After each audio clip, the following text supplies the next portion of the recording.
자, 미래를 보는 남자, 미래남입니다. 자, 오늘이 2023년 3월 9일이죠. 예. 작년 3월 9일에 대통령 선거가 있었습니다. 윤석열 대 이제 이재명. 정말 뭐 엎치락뒤치락 하면서 아주 이제 긴박한 상황이 있었죠. 거의 뭐 11시, 뭐 12시까지 승패를 알 수 없는 아주 뭐 팽팽하게 이제 가다가 12시 넘어선가요? 제 기억으로는 한 새벽 1시 정도 돼서 이제 윤석열 대통령이 아마 당선 확정을 지은 것 같은데, 자, 어쨌든 참 저는 그때 윤석열 대통령이 된다고 제가 예언을 했었고, 그것도 하나의 이제 맞춘 거에 대해서는 저는 또 상당한 또 자부심을 또 느낍니다. 그건 그렇고, 이제, 좀 더 이제, 좀 잘 해야 되겠죠. 1년이 다 돼 가니까. 자, 그리고 이제 오늘 또 제가 드리고 싶은 말씀은, 제가 아주 관심사, 제 1순위, 제가 좋아하는 야구보다 더 관심사, 금리에 대해서 이제 좀 말씀을 좀 드릴까 합니다. 자, 어제 미국 이제 미 연준의 의장 파월이 금리를 이번 달 혹은 다음 달에 한 번 더 올리겠다라는 뉘앙스를 풍겼죠. 그러면은 아마 제가 말씀드린 것처럼 0.25%로 올리면 지금 현재 미국이 4.75%니까 딱 숫자 5%가 되는 겁니다. 자, 근데 얼마 전에 우리가 저번 달에 2월 달에 이창용이라는 한국은행 총재가 금리를 동결을 시켜버렸죠. 이창용이라는 사람을 제가 좀 이렇게 소개를 하자면 22년 4월 문재인이 퇴임하기 한 달을 앞두고 알박기를 한 인사입니다. 그래서 이제 윤석열 정부하고는 거의 별개라 보시면 됩니다. 물론 한국은행 총재가 혼자 독단적인 그 금리 결정을 내리는 건 아니에요. 그 밑에 제가 알기로는 3명 정도 더 금리를 결정하는 거의 한 기간에 이제 그 밑에 단체장들이 있죠. 근데 이제 아무래도 결재권은 이창용 총재가 가지고 있는데 그 사람이 문재인의 사람인 이고 아니고를 떠나가지고 그 사람의 판단은 이번에 금리 동결은 상당한 큰 실수를 불러올 겁니다.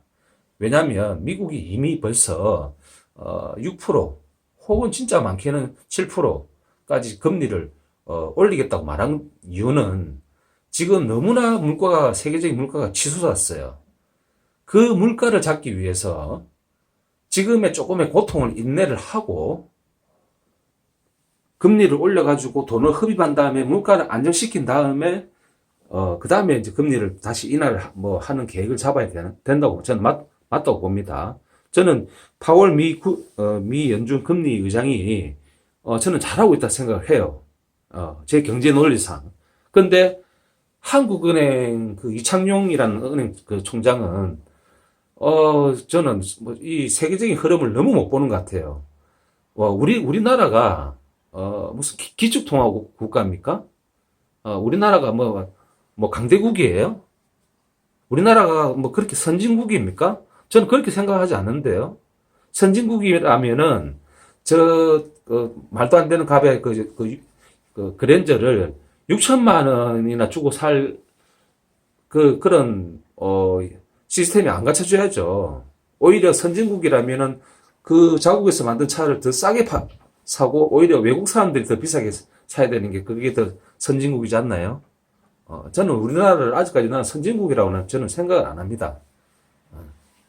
그래서 자 3.5대 이제 만일에 5%, 1.5%가 이제 발생이 된다면 지금 원달러 파월이 올리겠다는 말 한마디에 지금 원달러 환율이 어제까지 제가 체크해 본 결과 1320원까지 올라갔어요. 약 22원까지 급등을 한 겁니다. 자, 그러면은, 제가 봤을 때는 1.5%까지 벌어진다 하면은, 금리가 환율이, 1,000원, 1달러에서 1달러 이꼴 한 1,500원까지 오를 수가 있다고 봅니다.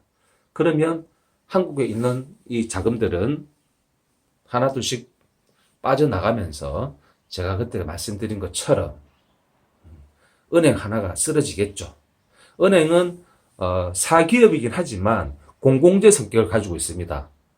은행이 무너지면 국가의 그 돈이 투입이 되게 돼 있어요.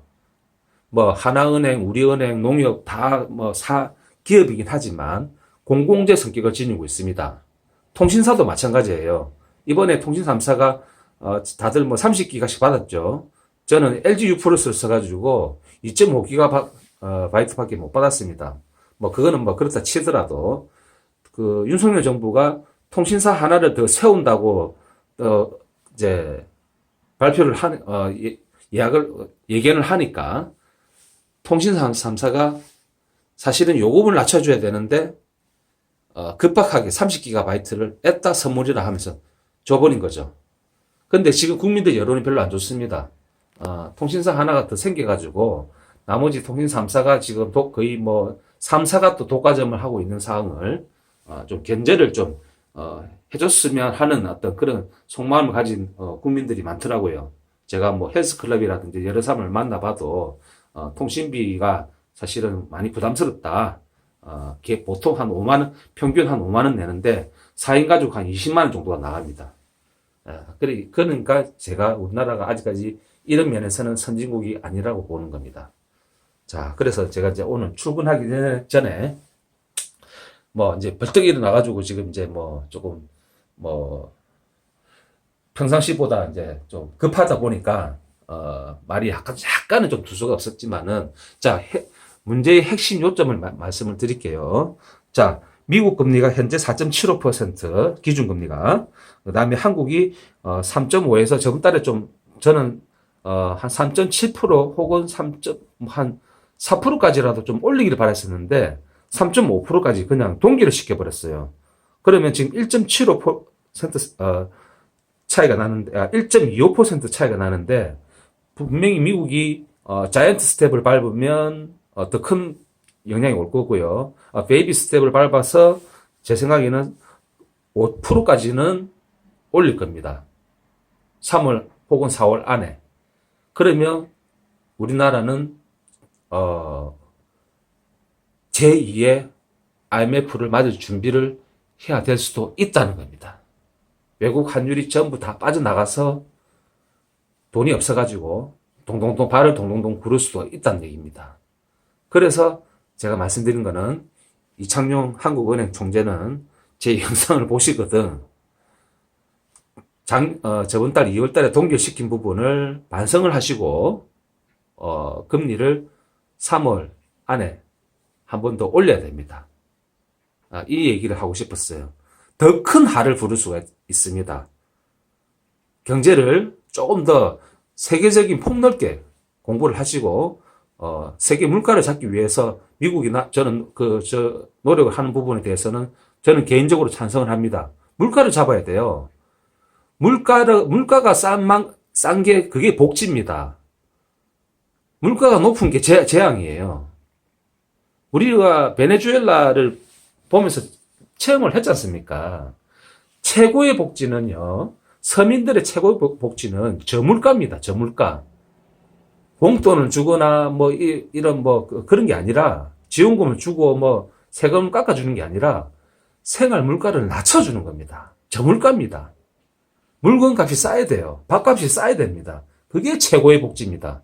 그러려면 조금 힘들겠지만 지금은 금리를 올려야 된다. 이 말씀으로 간단하게 정리를 하겠습니다. 자, 감사합니다. 이때까지 미래남TV였습니다. 감사합니다.